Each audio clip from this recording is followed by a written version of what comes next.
Assalamualaikum warahmatullahi wabarakatuh. Perkenalkan nama saya Akmal Prakoso, mahasiswa Universitas Negara Prasta PGRI dengan nomor MPN 2020-45-00802. Pada kesempatan yang baik ini, saya ingin mensimulasikan aplikasi dari tugas akhir saya sebagai syarat untuk mendapatkan gelar sarjana dengan judul Sistem Pendukung Keputusan Menentukan Termit Pembayaran Pelanggan pada PT Control Systems dengan metode Simple Additive Weighting. Baik, pertama yang kita lakukan adalah dengan mengakses SAM, yaitu yang perlu kita start atau kita on adalah untuk modul Apache dan juga MySQL. Dan di sini sudah kita start. Jika sudah, kemudian kita beralih ke localhost PHP admin.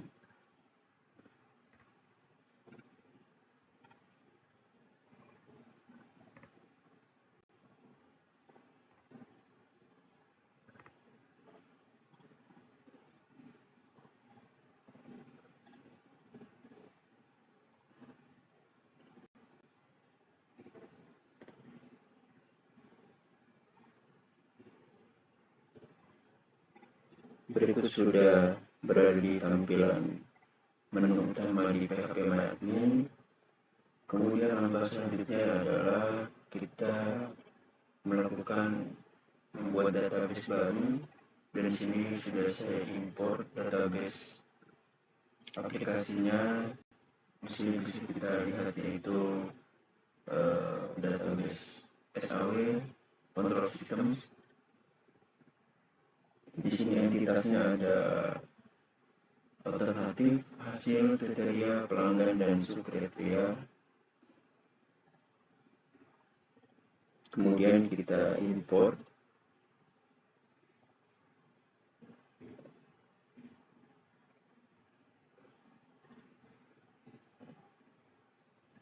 Dan jika sudah kita import, selanjutnya kita menuju ke aplikasi NetBeans. Di sini saya gunakan versi NetBeans IDE 17. Nah, di sini proyeknya sudah muncul dan tadi kita sudah import yaitu SAW dan PT Control Systems. Di sini entitasnya ada data kriteria, data metode SAW, data pelanggan, data penilaian, data subkriteria, form kriteria, form pelanggan, form penilaian, form subkriteria, koneksi Java, login, dan juga menu utama Java. Kemudian kita running untuk membuka aplikasinya.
Di sini sudah bertampil menu login. Kita masukkan username dan juga password. Username admin, password juga admin. Kemudian kita klik login dan login berhasil. Ya, ketika sudah login berhasil, kita sudah masuk ke menu aplikasi. Tampilan pertama yaitu data pelanggan. Di sini penulis memasukkan data pelanggan. Ada 5 entitas data pelanggan, dan di sini ada kolom tambah data, cetak, buka data, dan juga hapus data. Tentunya juga kolom pencarian. Jika kita ingin menambah data, kita klik tambah data dengan memasukkan nomor ID pelanggan, nama pelanggan, kode pelanggan, dan juga area dari pelanggan itu sendiri. Kemudian kita simpan, terus kita kembali.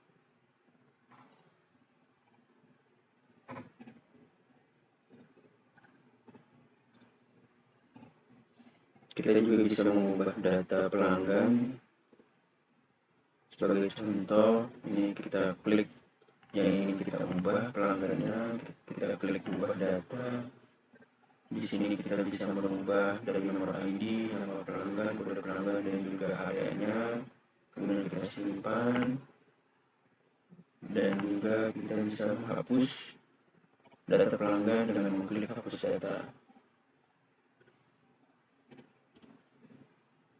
Berikut adalah kolom cetak jika kita ingin mencetak data pelanggan.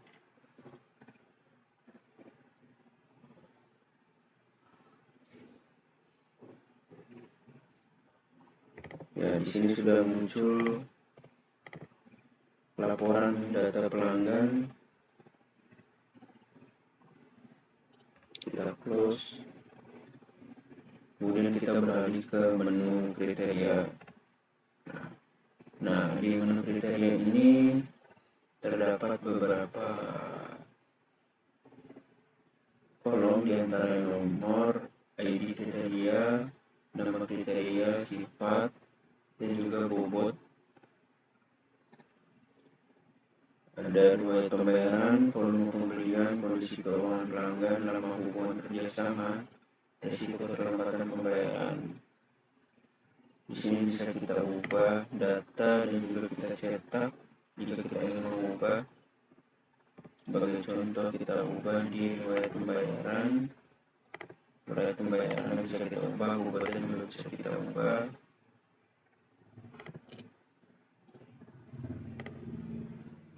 Kemudian bisa kita cetak juga. Dan di sini tampilan dari laporan data kriteria pelanggan.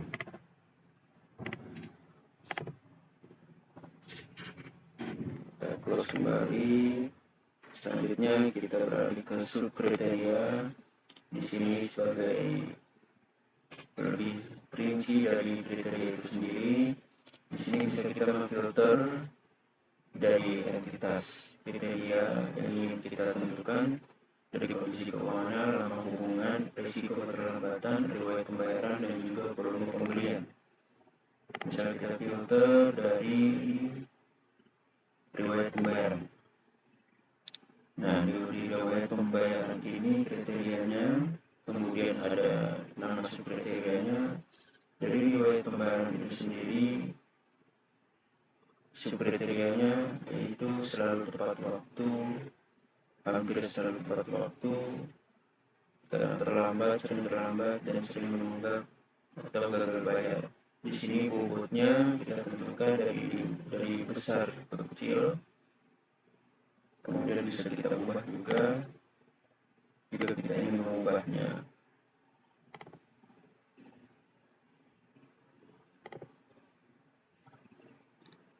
Kemudian lanjut ke penilaian. Nah, dari menu penilaian ini kita bisa lihat secara seksama dari nama pelanggan, dari riwayat pembayaran, dan juga volume pembayaran, kondisi keuangan, lama hubungan kerjasama, dan juga risiko keterlambatan. Di sini bisa kita lihat secara bersama-sama. Misal kita ambil contoh salah satu pelanggan dari data ini, kemudian kita klik ubah data. Nah, dari form penilaian pelanggan ini kita bisa mengubah data, apakah customer itu pembayarannya sering terlambat, tepat waktu, kalau terlambat atau gagal bayar, kita bisa menentukan di sini. Kemudian ada volume pembeliannya, apakah sudah melebihi nilai yang ditentukan oleh perusahaan. Kemudian kondisi keuangannya, apakah sehat, cash flow-nya, arus kasnya cukup, kurang sehat, buruk, ataupun sangat sehat. Kemudian lama hubungan kerjasama, ada paling rendah di bawah 1 tahun dan paling tinggi itu adalah selama 10 tahun. Kemudian risiko terlambat pembayaran, jika itu sangat tinggi maka persentasenya di atas 50% keterlambatan. Kemudian jika tinggi yaitu 50%, sedang 25%, rendah 10%, dan sangat rendah hampir tidak pernah terlambat pembayarannya. Kemudian kita bisa klik simpan dan kembali. Nah, di sini kita bisa juga mencetak dari laporan data nilai pelanggan.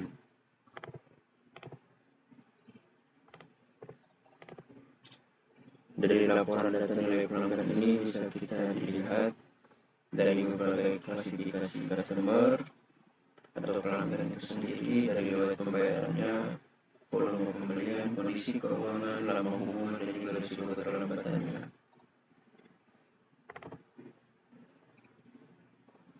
Kemudian yang terakhir yaitu menu simple additive weighting atau pembobotan. Nah, di sini ada 3 tabel. Pertama yaitu tabel alternatif, tabel normalisasi, dan juga tabel hasil metode SAW itu sendiri. Nah, dari tabel data alternatif ini kemudian kita normalisasikan.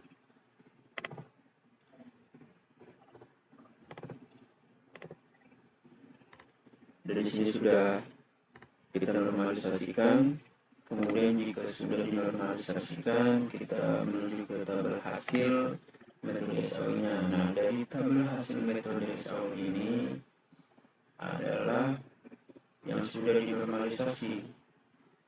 Di sini muncul keterangannya, dari tabel data hasil normalisasinya didapati hasil normalisasi dikalikan nilai bobot. Nah, di sini keterangannya dari entitas pelanggan ada yang 60 hari, 30 hari, 15 hari, dan juga 30 hari. Kemudian kita cetak.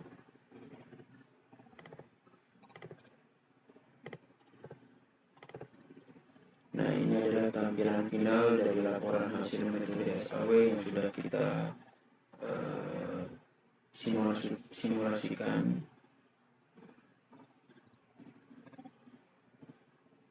Dari sini kita bisa melihat dari sampel data yang kita ambil setelah kita lakukan pembobotan dengan metode simple additive weighting. Bisa kita lihat dari nilai bobot yang sudah kita tentukan, mulai dari kriteria dan juga penilaian.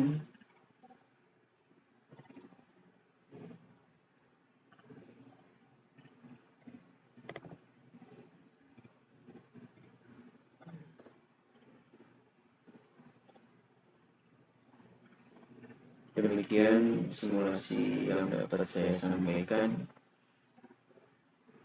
Kurang lebihnya mohon maaf. Terima kasih.